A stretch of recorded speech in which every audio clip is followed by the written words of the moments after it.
നമ്മൾ നമ്മുടെ ക്ലിനിക്കിന്റെ ലോഞ്ചുമായി ബന്ധപ്പെട്ട് ഈ ഈവന്റ് ആര് ചെയ്യും എന്നുള്ളൊരു കൺഫ്യൂഷനിലായിരുന്നു ഞങ്ങൾ. അങ്ങനെ നിൽക്കുമ്പോഴാണ് ഞങ്ങൾക്ക് ശരിക്കും സ്വൈബ് ത്രൂ ഗ്ലോബൽ ടൈമിങ്ങിനെ ഞങ്ങൾക്ക് പരിചയപ്പെടുത്തായിരുന്നു. പിന്നെ മാഷാ അല്ലാഹ് പരിപാടിയൊക്കെ നല്ലപോലെ ആയും ചെയ്തു.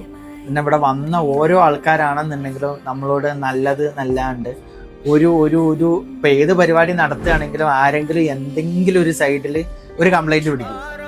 അത് ശരിയായില്ല, ഇത് ശരിയായില്ല, അങ്ങനെ ശരിയായില്ല. പക്ഷെ ഞങ്ങളെ സംബന്ധിച്ച് അൽഹംദുലില്ലാ നമുക്ക് അങ്ങനത്തെ യാതൊന്നും എനിക്ക് തിരിഞ്ഞു നോക്കേണ്ടി വന്നിട്ടില്ല.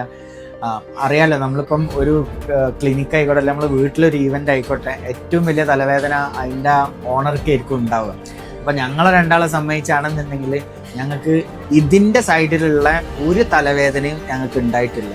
കാരണം ഞങ്ങൾക്ക് ഒരു വലിയൊരു ആശ്വാസമായിരുന്നു. കാരണം നമ്മൾ ഈ ഗസ്റ്റ് വരുമ്പോൾ അവർക്ക് എന്ത് കൊടുക്കും, അപ്പോൾ നമ്മളുടെ ബഡ്ജറ്റ് എങ്ങനെയായിരിക്കും, നമുക്ക് എത്ര വരെ പോകാൻ പറ്റും, അതിൽ ഒതുങ്ങുന്ന സാധനങ്ങൾ, ഇതൊന്നും ഞങ്ങൾ ആലോചിക്കേണ്ട ഒരു അവസ്ഥ എനിക്ക് വന്നിട്ടില്ല.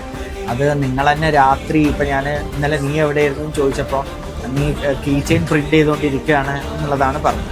അപ്പം അത്രയും ഡെഡിക്കേറ്റഡ് ആണ്, കമ്മിറ്റഡ് ആണ്. അപ്പം ഞങ്ങൾ 100% സാറ്റിസ്ഫൈഡ് ആണ് നമ്മുടെ സർവീസിലും കാര്യങ്ങളിലൊക്കെ. തുടർന്ന് നമ്മുടെ ബാക്കിയുള്ള സംഭവങ്ങളിലൊക്കെ നമുക്ക് നിങ്ങളെ നമുക്ക് ടൈപ്പാണ്.